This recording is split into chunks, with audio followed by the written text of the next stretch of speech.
Hello and welcome to Art This Week. We are looking at the Spanish artist Pablo Picasso.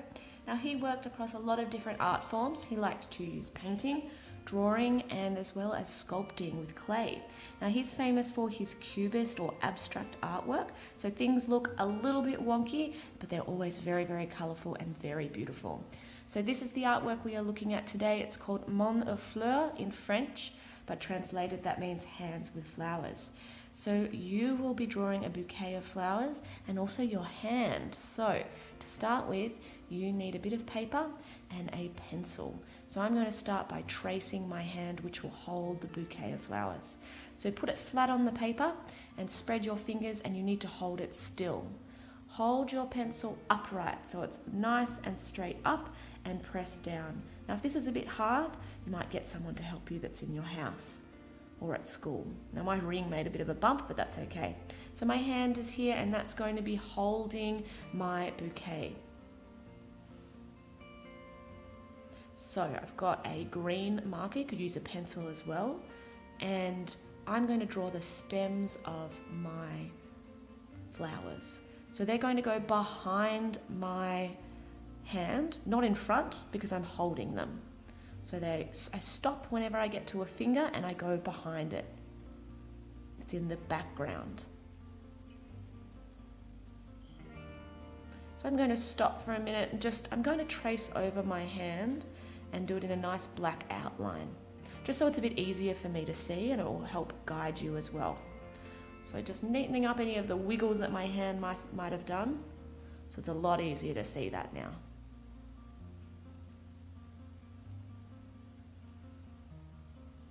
Okay, back to my stems of my flower. So I'm going to, every time I add a stem in, I'm going to pretend that it's going behind my hand. Now it doesn't matter if those stems bump into each other because that's what happens in a big bunch of flowers. Now you're going to have lots of stems. The more stems you have on top of each of them will need to be a flower. Some are short, some are long. And notice how I'm not putting any of them in front of my hand because otherwise I would drop them all.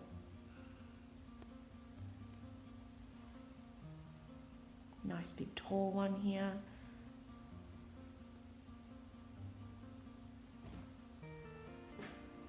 So we are ready to start putting lots and lots of different types of flowers, just like Pablo Picasso did. So you can use pencils, you can use markers, I don't mind. I'm going to start by adding a flower up the top, nice and big, and I also want them nice and bright. So notice how I'm colouring, I'm going nice and slow even though I've sped this up. I'm making sure there's no white, and I have also stayed within all of the lines. Now I'd like you to try and do as many different flowers as you can. So the first one I've done has nice curved petals. That second one, the blue one, is a bit more spiky, maybe a bit more like a daisy. This one is going to be really big. Maybe it's like a marigold or a sunflower, big flowers that you might see in spring and summer. Up here I've got a tulip type flower, and I didn't have a green texture that worked, so I used a highlighter. So whatever you have around your house will work for this activity. This is my favourite flower, a little bit of a wonky petals, but it looks beautiful. It looks like it's maybe dancing in the wind. Take your time to colour in nice and carefully.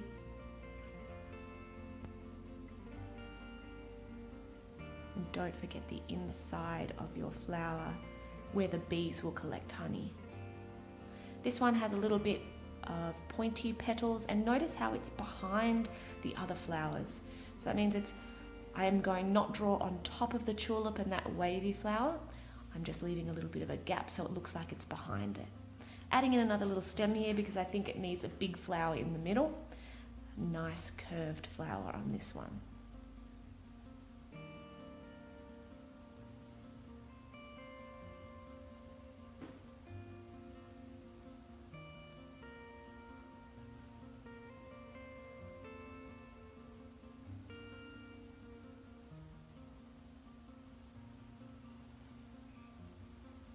And my last flower here, going to do a different type, just using lines for this one, almost like a dandelion. Don't forget the inside of that one. And now you have your beautiful bouquet of flowers inspired by Pablo Picasso's artwork.